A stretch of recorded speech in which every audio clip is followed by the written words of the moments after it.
میں مجلس گڈی بہرائیں ڈاکٹر تو لس مردمہ کا ہمیں ایجوکیشن والا اچھی دس بندی کرے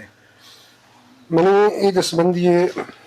کہ یہ صدی کیسے ایجوکیشن صدی ہے یہ کہنا ہے کہ یہ جنک کے یہ بچک کے کوشش کرنا کیسے علم کیسے جینڈر بیسڈ نہ ہے کہ بھائی فیمیل واسطہ یا میل یہ صدی ہے تو کا اما مردم سروائیو کم جنک کے بھی یا کیسے مرد بھی آئی کیسے ایجوکیٹڈ ہے اور ایجوکیٹڈ ہم کیسے عام ایجوکیشن نہ ہے یا آئلی ایجوکیٹڈ یا ماں پیشہ ماں طرح گپے کچھ پروفیشنل کیسے اسکل اگر اسکل اسٹڈی ملی یا پروفیشنل اسٹڈی ملی کیسے زبردست ہے لیکن علم کیسے نالج اور کیسے اسٹڈی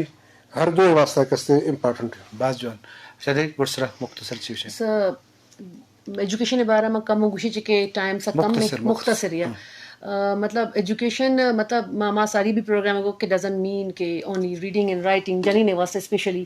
مطلب rather it includes a large sphere of life like learning, disciplining, training, feeding and looking after the health of the children. یہ سب ضروری ہیں. سو من سجسٹ کی کہ جنی نے ایجوکیشن سخت دیما وروتی ہیں اور جنی نے بعض موٹیویٹ بھی کہ ایجوکیشن حاصل بعض جوان ڈاکٹر صاحب تلک منت میڈم تی بعض مہربانی شرف درہ میں مجلس سے باہر امست وومن ایجوکیشن کہ میں سوسائٹی تو کہ بلائیں طبقہ ظالبول ایجوکیشن نمنی یا مان یاری یا حوصلہ افزائی نہ کا تو ہمیں خاطر حالانکہ فرق نہیں سے انسانوں دوئیں انسان جنین مردین فرق نہیں سے شرف درم کو ہمیں دانکا مرچی دیوان سوچ کر کلیم اللہ بلوچ مہماندار ڈاکٹر زاہد اشتی منی کشان اندو کے انجینئر منظور بلوچ تنظیم تری مراکشہ موکل بھی دیتا اللہ باہوٹے